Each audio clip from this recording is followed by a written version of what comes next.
कुछ दिलचस्प और अजीब खबरें। चीन में एक किडनी बेचकर आईफोन खरीदने वाला शख्स डायलिसिस पर आ गया है। गैर मुल्की खबरसां इदारे की रिपोर्ट के मुताबिक चीन के अनहोनी सूबे से ताल्लुक रखने वाले शख्स अपने फैसले पर पछता रहा है जो इसने 9 उम्री में किए थे, सिर्फ इसलिए कि इसे आईफोन चाहिए था। 2011 में वांग शांगकन की उम्र 17 बरस थी और इसका ताल्लुक गरीब घराने से था, लेकिन वो आईफोन 4 खरीदने का ख्वाहिशमंद था।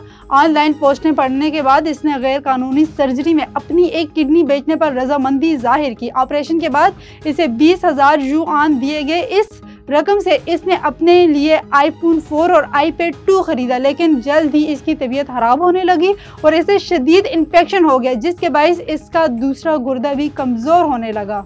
अमेरिका में एक खातून ने artificial intelligence program ChatGPT इस्तेमाल करते हुए $1 लाख का इनाम जीत लिया, जो कि पाकिस्तानी रुपीस में 2,81,00,000 रुपए बनते हैं। अमेरिकी रियासत मिशिगन के शहर से ताल्लुक रखने वाली 45 साला टीमी कार्वे ने मेशिंग लॉटरी ऑफिशियल्स को बताया कि सितंबर में जब जैकपॉट ज्यादा था तब उन्होंने पावरबॉल टिकट ऑनलाइन खरीदने का फैसला किया। टीमी कार्रवाई का कहना है कि वो पावरबॉल सिर्फ तब खेलते हैं जब जैकपॉट बहुत ज्यादा होता है और इस बार जैकपॉट $1 अरब से ज्यादा था, लिहाजा उन्होंने टिकट खरीद लिया। उन्होंने ChatGPT से पावरबॉल नंबर के सेट से मुतालिक दरियाफ्त किया और इन्हीं नंबरों को इन्होंने टिकट पर इस्तेमाल किया। टीमी का टिकट 4 वाइट बॉल से मिल गया, जिससे उन्होंने $50,000 का इनाम जीता। ब्राजील में पुलिस ने एक ऐसे गिरोह को गिरफ्तार कर लिया जो AI की मदद से मुआवजाती दुआएं तैयार करके आवाम को फरोख्त कर रहा था।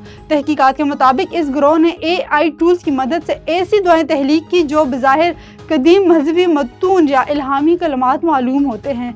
मुल्ज़िमान दावा करते हैं कि ये दुआएं बीमारियों, माली मुश्किलात और रूहानी मसाइल का फौरी हल फराहम करती हैं। ये दुआएं ऑनलाइन प्लेटफॉर्म्स और सोशल मीडिया के जरिए भारी कीमतों पर बेची जा रही हैं और कई लोगों को धोखा देकर लाखों कमाए हैं।